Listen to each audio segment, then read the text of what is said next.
The first Latin American Pope, known for his humble demeanor and his policies of reform, Pope Francis ushered in a new era of leadership of the Roman Catholic Church when he was elected to the papacy in March 2013. Francis is the first Pope from the Western Hemisphere, the first from South America, Argentina, and the first from the Jesuit order. From his first public appearance as Pope, during which he wore a simple white cassock and greeted the well-wishers who had gathered in St. Peter's Square in Vatican City with the words Buonasera, Buonasera, which means good evening, Pope Francis inspired and fascinated Catholics around the world. Pope Francis took charge of a church at a crossroads, challenged by continuing effects of the clergy sex abuse crisis. He promoted unity among Catholics and called upon the Church to embrace its global diversity.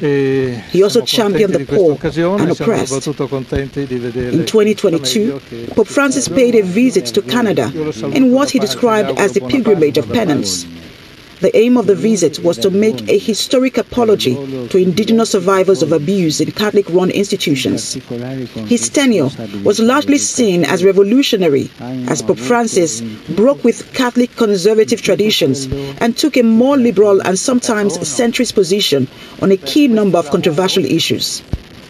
On atheism, Pope Francis said even those who do not believe in God can ascend to heaven if they lead good and honorable lives. Later, Pope Francis would give an exclusive interview to an atheist Italian journalist, where he called efforts to convert people to Christianity solemn nonsense. In an earlier homily in May, Pope Francis would famously say, "The Lord has redeemed all of us with the blood of Christ, all of us, not just Catholics." In 2024, while in Singapore, Pope Francis told a gathering of youths that all religion lead to God. Sort of a comparison, an example would be they're sort of like different languages in order to arrive at God. Ma Dio è Dio per tutti. But God is God for all. E come Dio è Dio per tutti, noi siamo tutti figli di Dio. And if God is God for all, then we're all sons and daughters of God. Ma il mio Dio è più importante del tuo. But my God is more important than your God. È vero quello? Is that true? C'è un solo Dio lì.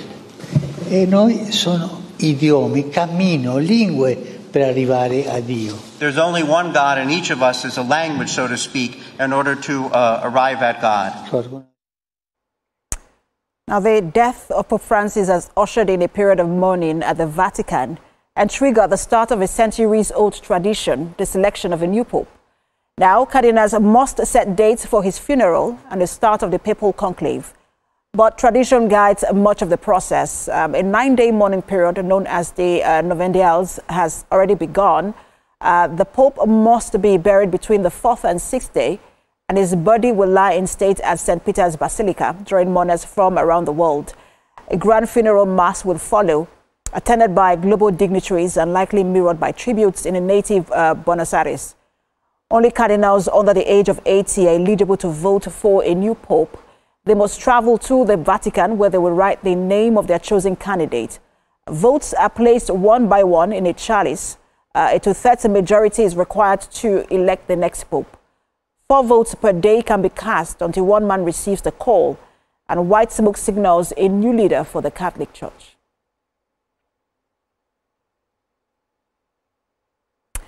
The death of Pope Francis has drawn the curtains open on the perceptions world leaders had of his personality as he led the world's Roman Catholic Church. Some of their reactions are laden with emotion, and we'll have a report. Reacting to the death of the Pope, King Charles III paid tribute to him in a statement in which he said, quote, "His Holiness will be remembered for his compassion, his concern for the unity of the Church, and for his tireless commitment to the common causes of all people of faith. We send our most heartfelt condolences and profound sympathy to the Church he served with such resolve, and to the countless people around the world who, inspired by his life, will be mourning the devastating loss of this faithful follower of Jesus Christ." paying tribute to the Pope.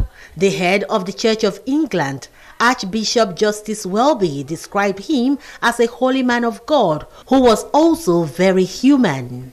The White House has paid tribute to the Pope in a post on X, saying, "Rest in peace, Pope Francis," with a picture of the Pope meeting with the U.S. President Donald Trump and his wife Melania.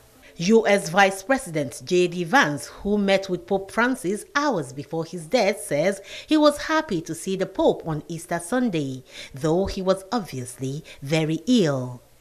He adds, quote, "My heart goes out to the millions of Christians all over the world who loved him." Condoling with the Catholic Church on behalf of the people of the United Kingdom, Prime Minister Keir Starmer says he was a pope for the poor, the downtrodden, and the forgotten. The Italian Prime Minister Giorgia Meloni, on her part, says the news saddens Italy deeply, adding that the Pope asked the world for the courage to change direction, to follow a path that does not destroy but cultivates. The European Parliament President Roberta Metsola says his contagious smile captured millions of people's hearts across the globe. For the French President Emmanuel Macron, who was in the group of the first world leaders to pay tribute to Pope Francis, he was a man of humility. Germany's Chancellor-in-Waiting, Friedrich Merz, says, quote, "The death of Pope Francis fills me with great sadness. Francis will be remembered for his tireless commitment to the weakest members of society, to justice and to reconciliation." Reacting from India, Prime Minister Narendra Modi says Pope Francis will also be remembered as a beacon of compassion, humility and spiritual courage by millions across the world. The Israeli President Isaac Herzog hails his boundless compassion. Still in the Middle East, Foreign Ministry spokesman of Iran, a Muslim-majority country which maintains close ties with the Vatican, says, quote, "I offer condolences to all Christians around the world."